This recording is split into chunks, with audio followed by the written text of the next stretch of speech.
Hey, salut les Shaki fans, comment ça va aujourd'hui? Je suis ravie de vous retrouver pour un tout nouvel unboxing. Comme vous le savez, cette année, Donde Está Nuestra Dolores fête ses 25 ans. Un très bel anniversaire que Sony Music a voulu célébrer en ressortant le Donde Está Nuestra Dolores et le MTV Unplugged en vinyle. Et oui, encore une. Entre les éditions collector mexicaines, anniversaire et plus récemment l'édition Walmart, Donde Está Nuestra Dolores s'est vu édité en 4 versions différentes, contre 3 éditions pour le MTV Unplugged. Certaines sont très belles, plutôt bien produites, nous offrant parfois même du contenu bonus. On va commencer par la star de cette vidéo, le vinyle Donde Está Nuestra Dolores. Globalement, la pochette est de très bonne qualité, en même temps, difficile de faire pire que la version Vinyl Me Please qui était d'une qualité à pleurer. Il s'ouvre comme un livre, et ça, moi j'adore ce genre de concept. Ça reprend le même format que l'édition mexicaine, sauf qu'au lieu d'avoir 2 vinyles, un de chaque côté, l'édition anniversaire, elle, n'en contient qu'un seul. Et c'est dommage car on a l'impression qu'il manque quelque chose. J'ai trouvé ça un peu ridicule de faire ce genre de format juste pour un LP, surtout pour bâcler l'intérieur. Voici ce que nous propose Sony Music pour les 25 ans de Donde Está Nuestra Dolores. Un patchwork de photos mal cadrées disposées à la va-vite.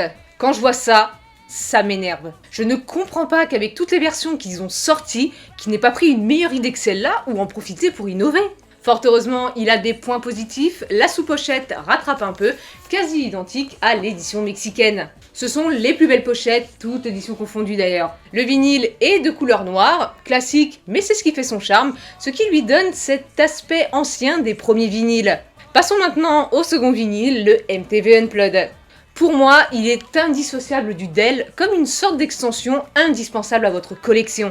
Comme le DEL, d'extérieur, il n'y a rien à dire, c'est impeccable, ce qui n'est pas le cas de ces sous-pochettes. C'est simple, ils ont pris exactement le même design que la version Vinyl Me Please, qui est la pire. Tenez, je vous montre. À droite, l'édition Vinyl Me Please et à gauche, l'édition européenne. Ils n'ont même pas cherché un tant soit peu à proposer du neuf. Non mais regardez, c'est vraiment de la mauvaise volonté. Surtout que il y a d'autres photos prises pendant le concert qui auraient très bien fait l'affaire. Comme par exemple celle prise pour l'édition mexicaine. Les LP sont aussi de couleur noire, bon, il n'y a pas grand chose à dire dessus.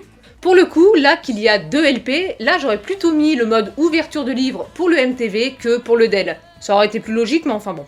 La question est-ce que ces 2 éditions européennes valent le coup ou est-ce tout simplement les versions de trop? À ces 2 questions, je répondrai oui. Elles valent le coup pour le côté collection, pour les fans qui n'ont pas pu se procurer les éditions précédentes, comme celle de Vinyl Me Please ou les éditions mexicaines. Mais bon, pour une fois que les fans européens peuvent avoir quelque chose sur Shakira, on va pas cracher dessus, hein. Juste on aimerait avoir des produits avec plus d'allure, moins banal et surtout moins bâclés. Pour moi, c'est les versions de trop.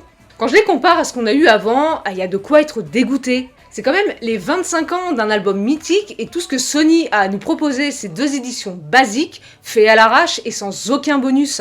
Il y avait pourtant de quoi faire, mettre, je sais pas, les versions anglaises d'Inevitable, d'Orosassi, ou mettre des remixes comme dans l'édition mexicaine. Enfin bref, j'espère qu'après les éditions européennes, Sony Music va enfin passer à autre chose et sortir d'autres vinyles. Les prochains à sortir seront Grandes Éxitos et le Live from Paris, et ce seront encore des éditions mexicaines.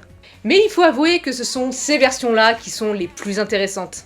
Pour résumer, ce sont certes des versions basiques, mais pour une fois qu'on peut se procurer des vinyles de Shakira sans débourser une fortune, au final, elles valent le détour.